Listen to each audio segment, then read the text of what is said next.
જય માતાજી એન્ડ જય રામાપીર। મેં અગાઉના વ્લોગમાં કીધું પ્રમાણે હું મારા સિસ્ટરના ત્યાં આવી છું। ત્યાં એ લોકો રામાપીરનું આખ્યાન રમાડે છે, એટલે બધા અમને ઇન્વિટેશન આપ્યું હતું, એટલે અમે અહીંયા આવ્યા હતા। પણ જો આ બધા એમના કામે લાગી ગયા છે। પણ ફર્સ્ટ વાત તો મેન કે જેના થકી અમે અહીંયા આવ્યા છીએ આખ્યાન, એટલે કે તમને રામદેવ પીરનો પાઠ બતાવું। તો પહેલાં હું તમને ચલો રામદેવ પીરનો પાઠ બતાવું। જો અહીંયા રામદેવ પીરનો પાઠ માંડ્યો છે, અને અખંડ દીવો હોય, જો કે અખંડ દીવો એટલે એમાં આવે થોડુંક મારે બેન ઘી બી તેલ બેલ પણ પૂરી જશે અંદર।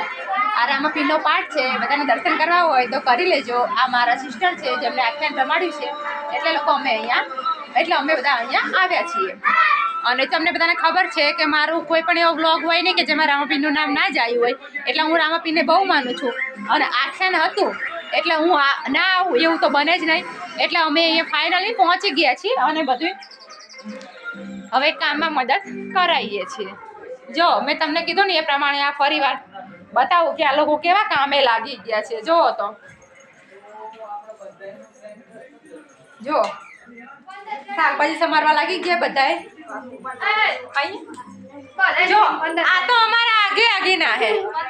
જો આ છે મારી બેનની ભાણી છે, આ નાની। અને અહીંયા રાધી અહીંયા જો એક કઈ આવતા નથી, બધાય શરમાય છે।